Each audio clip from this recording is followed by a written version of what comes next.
Assalamualaikum warahmatullahi wabarakatuh. Perkenalkan, nama saya Rizky Rifhatu Zulfa dengan NIM 2618017 akan memaparkan tutorial peramalan atau forecasting menggunakan aplikasi Minitab.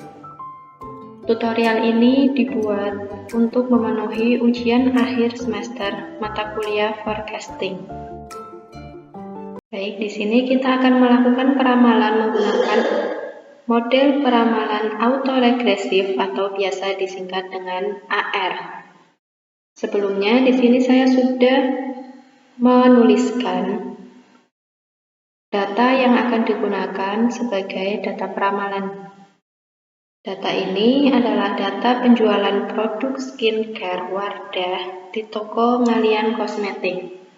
Ini datanya sudah tersedia, sudah saya tulis di sini. Jadi untuk C1 itu diisi dengan T atau periode, yaitu dari periode 1 sampai periode ke-60.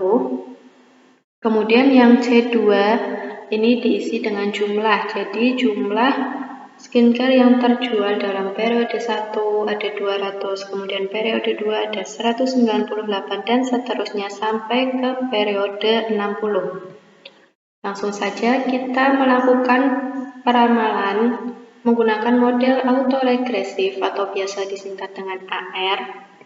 Langkah yang pertama yaitu kita melakukan uji kestasioneran data. Uji stasioneran data ini menggunakan grafik time series plot dan juga grafik ACF serta grafik PACF. Yang pertama kita menggunakan grafik time series plot. Langkahnya yaitu kita pilih menu start, kemudian kita pilih time series, selanjutnya kita pilih time series plot. Kita pilih yang simple saja, langsung pilih OK. Nah, untuk seriesnya ini kita isi dengan C2 atau jumlah. Kita klik, kemudian kita klik select. Kemudian kita pilih OK. Sambil menunggu, di sini muncul grafik time series plot, grafiknya seperti ini. Apabila kalian bingung apakah ini sudah stasioner atau belum datanya, kita melakukan uji stasioneran data yang kedua yaitu menggunakan grafik autocorrelation function atau biasa disingkat dengan grafik ACF. Langkahnya yaitu kita pilih menu start, kemudian time series, kemudian kita ke bawah yaitu autocorrelation. Ini kita klik. Untuk seriesnya sama, kita pilih C2 atau jumlah, kemudian kita select. Di sini ada store ACF, store T statistik, dan store Ljung box key statistik. Kita centang yang store ACF dan store T statistik. Setelah kita centang, kita pilih OK. Di sini akan muncul grafik ACF atau grafik autocorrelation function. Dalam grafik ini ada satu lag yang memotong garis merah, yaitu lag 1. Lag 1 ini memotong garis merah. Karena hanya ada satu lag yang memotong, maka data ini dikatakan stasioner. Untuk lebih meyakinkan lagi, kita uji kestasioneran data yang ketiga yaitu menggunakan grafik PACF. Langkahnya kita pilih menu start, kemudian kita pilih time series, selanjutnya kita pilih partial autocorrelation. Di sini masih sama, seriesnya kita pilih C2 atau jumlah. Kemudian kita select. Di sini hanya ada store PACF dan store T statistik. Ini kita centang semua. Setelah kita centang, kita pilih oke. Ini muncul grafik Partial Autocorrelation Function atau PACF. Dalam grafik PACF ini hanya ada satu lag yang memotong garis merah, yaitu lag 1.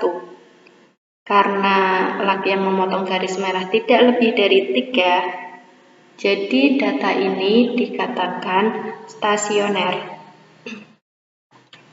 Karena data sudah memenuhi uji kestasioneran, langkah yang selanjutnya kita menentukan model yang signifikan dan tepat digunakan dalam peramalan ini. Langsung saja, langkah yang pertama yaitu kita klik menu Start, kemudian kita ke Time Series, kemudian kita ke bawah sendiri yaitu kita pilih ARIMA. ARIMA sudah, seterusnya series ini masih sama, kita pilih C2 atau jumlah. Kemudian kita select. Di sini ada autoregressive, ada difference, dan ada moving average. Ini kita pilih yang autoregressive saja, karena di sini kita akan meramalkan menggunakan model peramalan autoregressive atau AR. Jadi yang kita isi hanya pada autoregressive saja. Di sini kita akan isi 1 karena kita akan meramalkan menggunakan AR1. Selanjutnya untuk fit sensational model ini kita centang. Setelah itu kita ke graph. Graph ini kita pilih. Di sini ada residual plot. Dalam residual plot ini memuat ACF of residual, kemudian PACF of residual. Ini kita centang semua, baik ACF of residual maupun PACF of residual. Setelah kita centang, kita pilih OK. Selanjutnya kita beralih ke storage. Ini kita pilih, di sini ada residual, fit, dan juga keefisien. Ini kita pilih yang residual dan fit saja. Setelah kita conteng, kita pilih OK. Selanjutnya kita OK lagi. Nah, di sini muncul bahwa p-value dari AR1 adalah 0,021. Ini dapat dikatakan bahwa p-value-nya kurang dari alfa karena alfa yang digunakan yaitu 0,05. Jadi AR1 itu signifikan dan bisa digunakan. Setelah itu kita lihat grafik residual ACF dan PACF. Dalam grafik residual ACF ini ternyata tidak ada lag yang memotong garis merah. Kemudian kita ke grafik PACF, juga tidak ada lag yang memotong garis merah. Jadi dapat disimpulkan bahwa AR1 itu signifikan dan bisa digunakan. Baik, selanjutnya kita akan mencari nilai p-value dari AR2. Langkahnya masih sama seperti yang tadi. Kita pilih menu Start, kemudian kita pilih Time Series. Selanjutnya kita ke ARIMA. Karena kita akan meramalkan autoregressive 2 atau AR2, maka autoregressive ini kita ubah menjadi 2. Setelah itu, untuk graph dan juga storage ini tidak perlu diubah lagi karena masih sama seperti yang tadi. Kita lanjut saja, terus kita pilih OK. Baik, setelah itu kita tahu bahwa nilai p-value dari AR2 ini sama dengan 0,5. Di sini nilai p-value dari AR2 itu lebih besar daripada alfa. Jadi, AR2 ini tidak signifikan dan tidak bisa digunakan karena nilai alfa yaitu 0,05. Untuk grafik dari ACF residual ini juga tidak ada lag yang memotong garis merah, dan grafik PACF residualnya juga tidak ada lag yang memotong garis merah. Walaupun tidak ada lag yang memotong garis merah, akan tetapi AR2 ini tetap tidak signifikan dan tidak bisa digunakan karena nilai p-value-nya itu lebih besar dari alfa. Selanjutnya kita mencari nilai p-value dari AR3. Langkahnya masih sama, kita pilih menu start, kemudian time series, kemudian ARIMA. Autoregresifnya ini kita ubah menjadi 3 karena yang kita cari adalah AR3. Untuk graph dan juga storage itu juga masih sama. Langsung saja kita pilih OK. Bisa kita lihat nilai p-value dari AR3 ini yaitu 0,975. Di sini nilai p-value dari AR3 juga lebih besar dari alfa. Jadi untuk AR3 ini tidak signifikan dan tidak bisa digunakan. Sekarang kita coba lihat grafik ACF residual dari AR3. Dalam grafik ini tidak ada lag yang memotong garis merah. Kemudian kita lihat grafik PACF residualnya juga tidak ada lag yang memotong garis merah. Sama seperti AR2, walaupun tidak ada lag yang memotong garis merah, AR3 ini tidak bisa digunakan karena nilai p-value-nya itu lebih besar dari alfa. Jadi bisa kita lihat bahwa berdasarkan nilai p-value AR1, AR2, dan juga AR3 yang signifikan dan bisa digunakan yaitu AR1 karena nilai p-value-nya kurang dari alfa, sehingga AR1 itu tepat digunakan dalam peramalan ini.